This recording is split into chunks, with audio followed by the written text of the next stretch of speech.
They're driven by the illusory notion that if I can just get X, whatever it is, usually has something to do with sex life, then I'll be happy. So they work very hard trying to get whatever it is. And then even if they get it, guess what? They're not happy. Or they're happy for a few moments or a few days, and then, you know, it's on to the next thing. And the next thing, and the next thing, and the next thing, and the next thing. It goes on and on and on. Because none of these things ever gives full satisfaction. But Krishna, as soon as you become in love with Krishna, he gives the full satisfaction that we're after. Because this taste, this actual bhava, devotional love, is completely satisfying to the soul. It's the thing that we're looking for in the material world but not finding. Well, we can't find it here because it doesn't exist in the material world. It only exists in Krishna. So when we approach Krishna looking for this bhava, this taste of love that is so pleasing to the soul, then when we taste it in Krishna, because everything is there in Krishna, everything enjoyable, everything that can be enjoyed is there in Krishna. He's the source of it all. So when we approach Krishna, naturally we can find it in him. He reciprocates our love exactly in the flavor that is most satisfying to each and every devotee.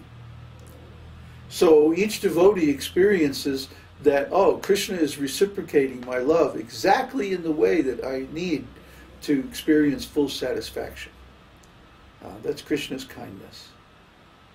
Ye yata mang padyante, he says. According to their surrender, I reciprocate with them. So this is Krishna.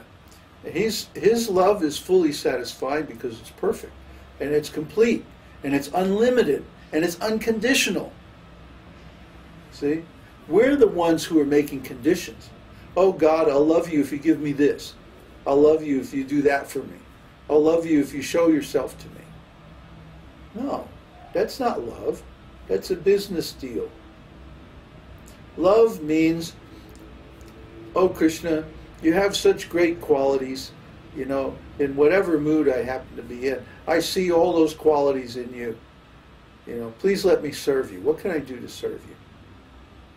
And he'll not only reveal what you can do, he will give you the facility to do it.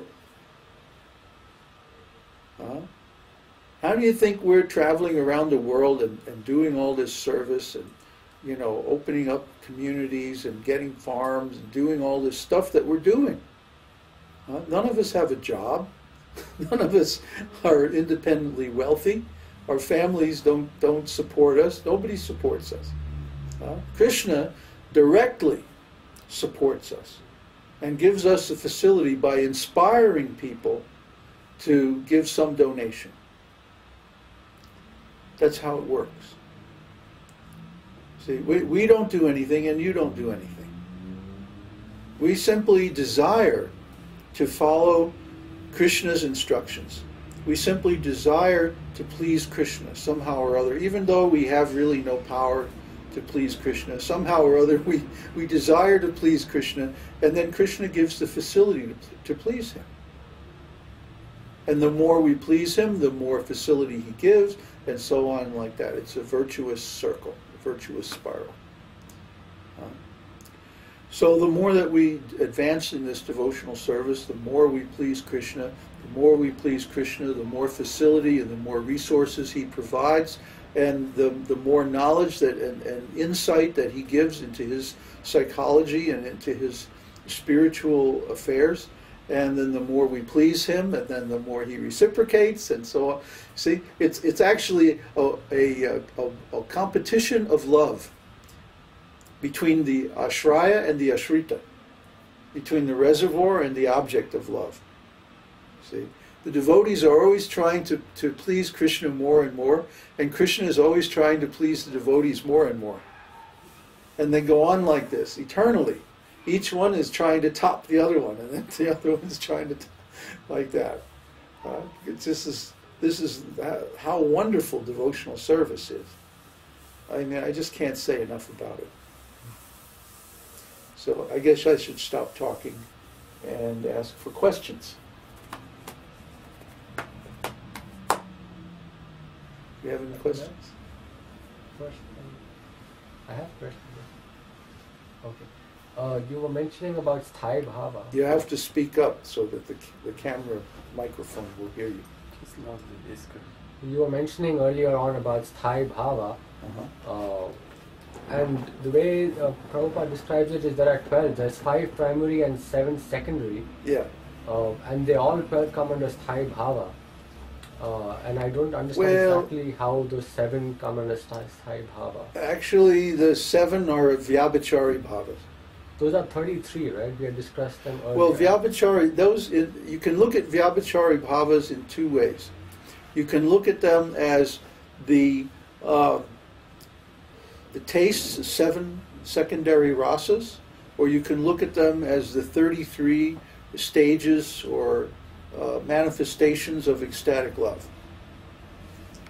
I mean, that's one of the things about this science, is that it's very complicated. Okay, so I would say just wait and hear everything, you know, and then start to understand how it all works. It's a very complex system. Okay, it's a natural thing. These tastes and moods of love happen anyway, as soon as we approach Krishna. But what we're trying to do is establish a system of understanding, of terminology, an ontology of transcendental love, so that when you experience these things, you'll know what they are, what to call them, and how they relate to all the other parts of it. It's a very complicated system because we're very complicated beings, you know, and so our relationship with Krishna is naturally very complicated, because Krishna, being the origin of all tastes, of all enjoyable things, you know, he's complicated. There's a lot to Krishna, and there's a lot to the living entities, because we're part and parcel of Krishna. So the relationships between them are naturally going to be complicated. Sometimes when we look at something one way, it will look a particular way. And then we look at it another way, it'll look a different way. And we need different terminology to describe it from that point of view.